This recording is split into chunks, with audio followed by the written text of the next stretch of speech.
Good morning everyone. मैं doctor Nandini Sharma, BCom part second के BST के पेपर फर्स्ट इनकम टैक्स में इनकम फ्रॉम सैलरी वेतन शीर्षक की आय में अर्न लीव सैलरी अर्जित अवकाश वेतन से संबंधित प्रावधान जो पहले भेज चुकी हूँ उन्हीं से संबंधित एक सवाल यहाँ हल करके आप लोगों के लिए दे रही हूँ।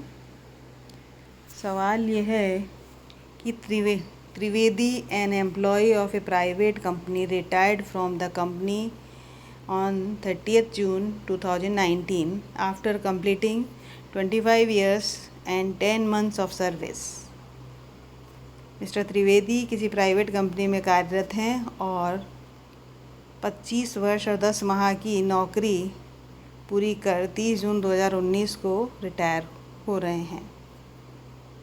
At the time of his retirement, he received rupees 5,40,000 as earned leave salary from his employer. Retirement के समय या अवकाश ग्रहण करने के समय 5,40,000 रुपये वो अर्जित अवकाश वेतन के रूप में अपने नियोक्ता से प्राप्त करते हैं। Calculate taxable amount of leave encashment from the following information. निम्नलिखित सूचना के आधार पर उनका अर्न लीव सैलरी का जो एनकैशमेंट है उसकी करमुक्त राशि और कर योग्य राशि की गणना करनी है। इन्फॉर्मेशन है per month salary at the time of retirement ₹24,000, यानी जब उन्होंने अवकाश ग्रहण किया उस समय उनका जो वेतन था वो 24,000 रुपये प्रति माह था। Salary from 1 March 2018 to 28 February 2019 was rupees 22,000 and thereafter it was rupees 24,000। 1 March 2018 से 28 फरवरी 2019 तक उनका वेतन 22,000 रुपये प्रति माह और उसके बाद 24,000 रुपये प्रति माह था। थर्ड पॉइंट है leave availed while in service 15 months, यानी सेवा काल के दौरान उन्होंने 15 माह का अर्जित अवकाश वेतन प्राप्त किया, अवेल किया, ले लिया। अब फोर्थ पॉइंट है leave entitlement for every completed year of service 1.5 month और 45 days, यानी उनको अपने नियोक्ता से सेवा काल के दौरान जो अर्जित अवकाश दिया जाता था वो 1.5 महीना प्रति वर्ष के हिसाब से या 45 दिन प्रति वर्ष के हिसाब से दिया जाता था। अब हम इसका सॉल्यूशन करेंगे और इसके सॉल्यूशन में मैंने कल जो नियम आपको बताए थे उन्हीं नियमों के आधार पर हम इसमें से जो करमुक्त राशि उसकी गणना करेंगे और करमुक्त राशि की गणना के लिए हमें 4 पॉइंट इसमें देखने हैं और इन चारों में जो सबसे कम राशि होगी वह राशि करमुक्त होगी और बाकी राशि कर योग्य होगी। तो least of the following will be exempted from tax, यानी जो 4 पॉइंट हैं इनमें से जो सबसे कम राशि है वो करमुक्त होगी। इसमें पहला पॉइंट आता है एक्चुअल अमाउंट रिसीव्ड 5,40,000, यानी वास्तविक अर्जित अवकाश वेतन की वास्तविक प्राप्त राशि 5,40,000 रुपये। फिर दूसरा नियम है 10 माह का औसत वेतन के आधार पर वेतन, यानी 10 months average salary on the basis of average salary. तो 10 माह का औसत वेतन के आधार पर औसत वेतन आ रहा है 22,800, जिसको मैं वर्किंग नोट में आपको समझाऊंगी कैसे आ रहा है 22,800। 22,800 इंटू 10 करेंगे, 10 माह का निकालना है तो 2,28,000 रुपये आ रहा है। और सरकार द्वारा अधिसूचित राशि जो अधिकतम है मैक्सिमम एग्जेम्प्टेड अमाउंट है 3 लाख रुपए, यानी अर्जित अवकाश वेतन के लिए जो प्राप्त राशि है उसमें मैक्सिमम कटौती किसी करदाता को 3 लाख रुपए तक की दी जा सकती है। और फोर्थ पॉइंट है सेवानिवृत्ति पर शेष रहे अर्जित अवकाश की अवधि का औसत वेतन के आधार पर वेतन, यानी salary for earned leave period on the basis of 30 days entitlement for a year, यानी नियोक्ता ने तो इनको 45 दिन के हिसाब से प्रति वर्ष के हिसाब से छुट्टियां दी हैं, लेकिन आयकर अधिनियम के अंतर्गत नियम ये है कि यदि कोई कर्मचारी एक वर्ष में 30 दिन से अधिक का अवकाश उसको मिलता है तो अधिकतम एक वर्ष में 30 दिन का अवकाश मानते हुए ही निवृत्ति पर शेष रहे अर्जित अवकाश ज्ञात करके उसके औसत वेतन के आधार पर वेतन की गणना की जाएगी। तो 1.5 माह का नहीं मानकर 1 महीने के हिसाब से एंटाइटलमेंट इसका 30 दिन के हिसाब से अगर मानेंगे पर ईयर के हिसाब से, तो जिस समय ये रिटायर हुए हैं उस समय इनके खाते में कितना अवकाश शेष था इसकी गणना हमने वर्किंग नोट में की है, वो समझाऊंगी मैं। तो उसके हिसाब से 10 माह का अवकाश ही इनके खाते में शेष आता है 30 दिन के हिसाब से अगर हम निकालते हैं तो इस स्थिति में एवरेज सैलरी 22,800 है और उसको 10 से हम मल्टीप्लाई करेंगे तो 2,28,000 रुपये आ जाएंगे। अब ये 4 राशियाँ हमने निकाल ली। इन चारों में सबसे कम राशि है 2,28,000। तो 5,40,000 रुपये नियोक्ता से इनको प्राप्त हुए हैं अर्जित अवकाश वेतन के, उसमें से 2,28,000 रुपये कर मुक्त होंगे, यानी whichever is less is exempted from tax. इन चारों में जो सबसे कम राशि है वो कर मुक्त होगी, तो 2,28,000 कर मुक्त होगी। एंड टैक्सेबल अमाउंट निकालने के लिए हम वास्तविक प्राप्त राशि 5,40,000 है, 5,40,000 में से 2,28,000 घटा देंगे तो आ जाएगा 3,12,000। अब बीच में मैंने बात की थी कि औसत वेतन कैसे निकालना है या इनके खाते में कितना अर्जित अवकाश शेष है, ये गणना हमें करनी है। तो इसके लिए हम वर्किंग नोट में कैलकुलेशन करेंगे। तो पहले तो हम ये देखते हैं कि 1.5 माह के हिसाब से अगर इनको अर्जित अवकाश वेतन दिया जाता है तो उस हिसाब से इनके खाते में कितना अवकाश शेष बनता है। तो earn leave period on the basis of 1.5 month entitlement, यानी प्रत्येक पूर्ण वर्ष की सेवा के लिए अर्जित अवकाश की अवधि 1.5 माह मानते हुए अगर हम निकालें तो total service period in completed years, यानी यहाँ हमें जो सेवा काल की अवधि लेनी है या सेवा की जो अवधि लेनी है उसमें केवल पूर्ण वर्ष को ही शामिल करना है। इसके नियम जो कल मैंने आपको भेजे उसमें बताया गया है कि सेवा अवधि की गणना के लिए पूर्ण वर्ष को ही लिया जाएगा।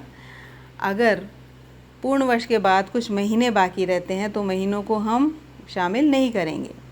तो इन्होंने 25 वर्ष और 10 माह की सर्विस की है, तो यहाँ इनकी सेवा की अवधि के लिए हम केवल 25 वर्ष की अवधि को ही लेंगे।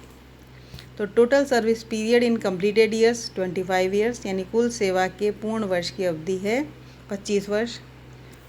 Total leave provided at the rate of 1.5 month per annum, यानी 1.5 माह के हिसाब से इनकी कितनी छुट्टियां बनती हैं। 25 वर्ष सेवा की है, 25 × 3/2 करेंगे तो 37 1/2 मंथ, यानी 37 सही 1/2 महीने का अवकाश इनके खाते में या इनको नियोक्ता के द्वारा दिया गया है। तो 1.5 माह प्रतिवर्ष के हिसाब से कुल देय अर्जित अवकाश 37.5 माह है। लीव अवेल ड्यूरिंग सर्विस, यानी सेवा काल के दौरान इनके द्वारा जो छुट्टियां ली गई हैं वो 15 माह की छुट्टियां ली गई हैं।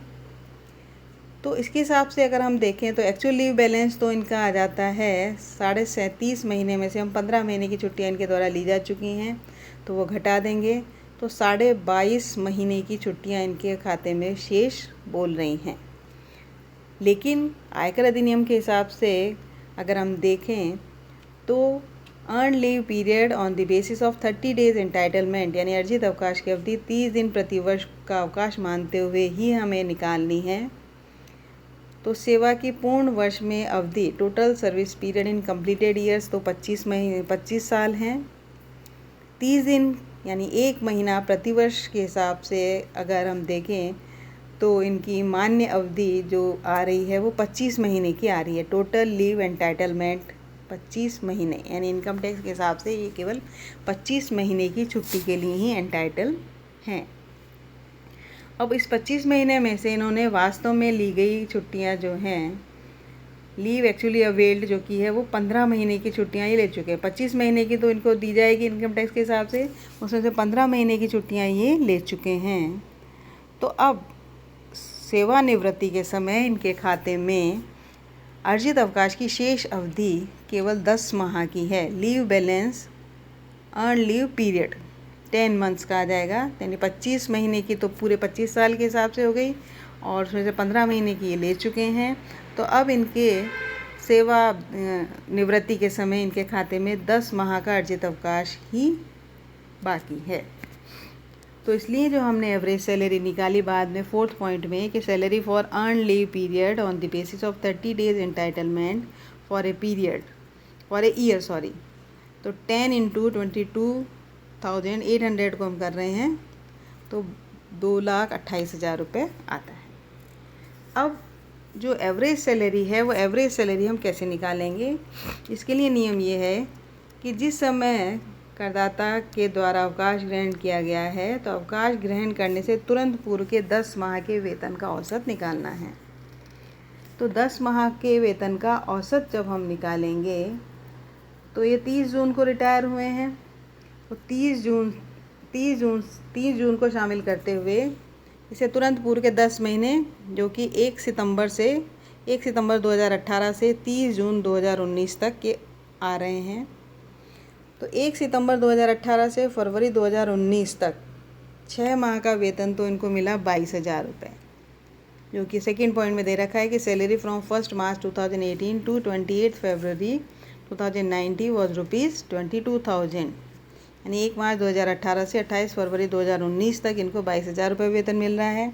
तो यहाँ जो हम रिटायरमेंट से तुरंत पूर्व के 10 माह ले रहे हैं उनमें 6 महीने तो इनका वेतन रहा 22,000, तो 22,000 इंटू 6 करेंगे, और फिर उसके बाद 1 मार्च 2019 से 30 जून 2019 तक 4 महीने का जो वेतन है वो उनका रहा 24,000। तो इस हिसाब से एवरेज सैलरी जो आ रही है वो आ रही है 22,800। तो 22,800 जो एवरेज सैलरी आ रही है, इस एवरेज सैलरी को हम यहाँ सेकंड पॉइंट में 10 मंथ्स एवरेज सैलरी के लिए भी हम उसी को काम में लेंगे, और सेवानिवृत्ति के समय शेष रहे अर्जित अवकाश की अवधि का औसत वेतन जो निकाला जाएगा, तो अर्जित अवकाश की अवधि 10 महीना बाकी है, 30 दिन प्रति वर्ष के हिसाब से जो एंटाइटल हैं ये, तो 10 को हम 22,800 से मल्टीप्लाई करेंगे तो 2,28,000 इसमें आएगा। तो इस तरीके से अर्जित अवकाश वेतन से संबंधित जो सवाल है उसमें आपको ये सारे पॉइंट्स देखने हैं। अब यहाँ बात आती है कि औसत वेतन की गणना तो हम जब वो अवकाश ग्रहण कर रहे हैं उसे तुरंत पूर्व के 10 माह को ले लेंगे, लेकिन वेतन में हम क्या क्या शामिल करेंगे ये कल मैंने आपको भेजा है, उसमें बताया गया है। मीनिंग ऑफ सैलरी में मैंने आपको बताया है कि इसमें हम लेंगे मूल वेतन यानी बेसिक पे प्लस महंगाई भत्ता DNS अलाउंस यदि निवृत्ति लाभों के लिए वेतन माना जाता है, या उसके साथ लिखा हुआ है कि महंगाई भत्ता सेवा शर्तों के अंतर्गत दिया जाता है तो हम उस DA को भी शामिल करेंगे, और अगर उसके साथ कुछ भी नहीं कहा गया तो हमें शामिल नहीं करना है। और कमीशन ऑन सेल्स बिक्री पर कमीशन को भी हम उसमें शामिल करेंगे, लेकिन यहाँ केवल वेतन इन्होंने 22,000 और 24,000 दे रखा है, इसलिए हमने उसी को शामिल किया है। तो ये अर्जित अवकाश वेतन से संबंधित सवाल हम इस तरीके से हल करेंगे।